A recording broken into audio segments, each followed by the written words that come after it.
Okay, so we're talking about solving quadratics using square roots, which is why we spent time learning how to deal with radicals, which is another name for square roots, is so that when you have quadratics that involve square roots, you can do that. Not all problems that are quadratics and that they have an x squared in them can be solved just using square roots. They have to have a very specific format. So we're going to talk about the two formats that we deal with, I guess, this week. This lesson, I guess, we're dealing with ones that look like x squared equals some number, okay? Now, sometimes you have other things going on. You have like 3x squared equals a number, or 3x squared plus 12 equals some number. The first thing that you have to do, if you're looking at the steps, is you have to get it looking like this, where you try to get the x squared by itself.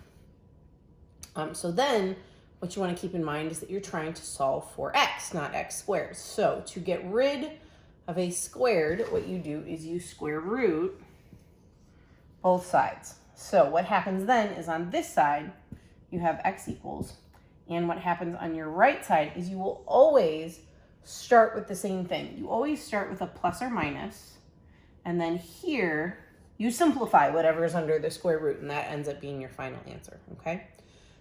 The reason that you have a plus or minus is because when you square a positive number, you get 4. When you square a negative number, you also get 4. So when you are basically undoing it by square rooting things, you sit there and go, well, I could have started with 2, I could have started with negative 2, because the squaring undoes the negative. I don't technically know. So you want to account for either of those choices. So you're always going to put the plus or minus in when you include the square root into the problem, okay? So we've got 4 of these that we're going to do.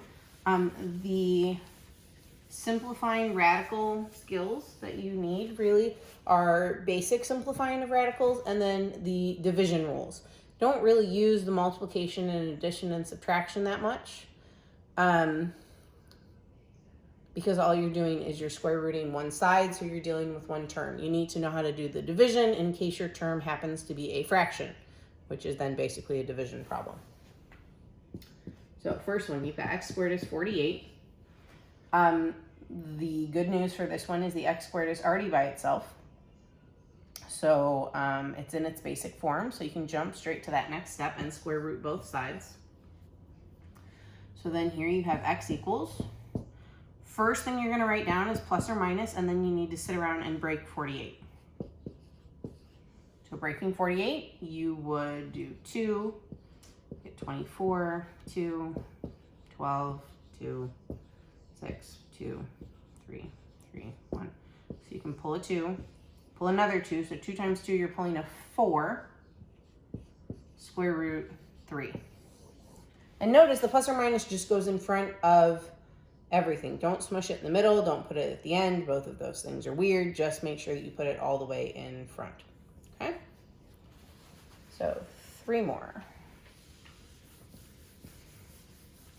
Let's see. We are going to go across, not down, only because the across one is simpler than going down. So here, the x squared is not by itself, which is bad. So the first thing that you have to do is you have to go about getting it by itself. So the way that you get it by itself is you would divide by 3, since it's 3x squared.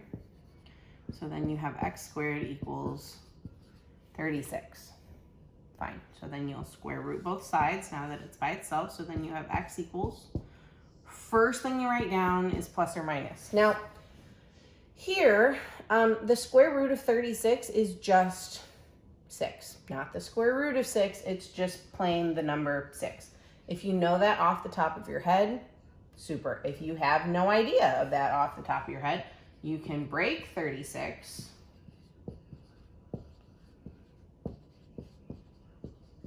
And notice you have a pair of 2's and a pair of 3's and nothing left over, which is the other way that you know that it's 6, okay? This is one where people make a common mistake. They know the square root of 36 is 6. They just write 6 and they forget the plus or minus. make sure that you're conscious of always putting the plus or minus first and then deal with the rest of the problem, okay?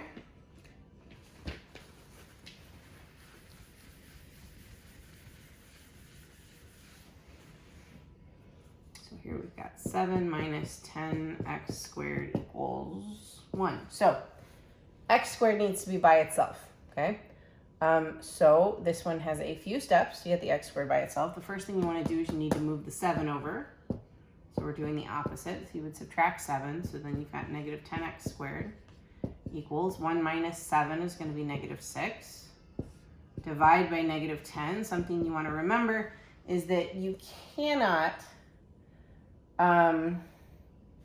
square root stuff if you still have a number in front of the x squared. That's not a thing that works, okay? So then you've got x squared equals negative 6 over negative 10 is going to reduce to be 3/5. So then here, when you square root both sides, is when you have this fraction going on, which is why you need your division skills. So this is going to be x equals, first thing you write down is plus or minus, then we're going to deal with the nonsense over here. So to get rid of the square root on the bottom, you would multiply by the square root of this bottom number, which is 5.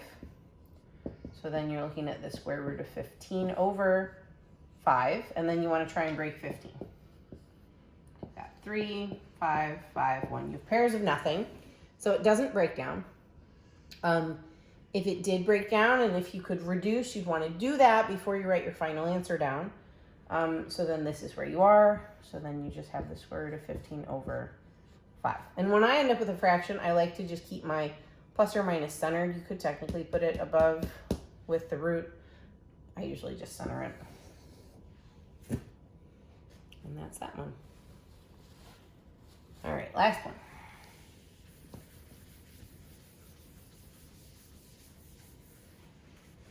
We've got negative 2x squared minus 7 is going to be negative 50.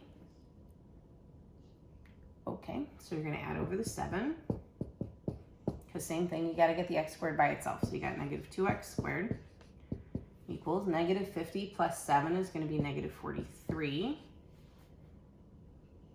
Fine, divide by negative 2. And you've got x squared equals 43 over 2 doesn't reduce. You need to make sure that you always leave these as fractions. Please do not write them as decimals. You don't have random skills for simplifying square roots of decimals. You would need to convert them into fractions first. So just leave them fractions from the beginning and you eliminate having to convert. So to get rid of the squared, you'd square root both sides. So then you have x equals plus or minus is the first thing that you write down. You got to simplify this, which is a fraction. So you're multiplying top and the bottom by the square root of 2, because that's your bottom number. So then you're looking at the square root of 86 over 2. And you got to break 86. Now, incidentally, because I started with 43 times 2, I know that 86 divides by both 2 and 43. You can use either one. I'm going to start with 2. You get 43. 43 is a prime number. So again, I have pairs of nothing, which is fine. So then it stays the square root of 86 over 2. And that's it.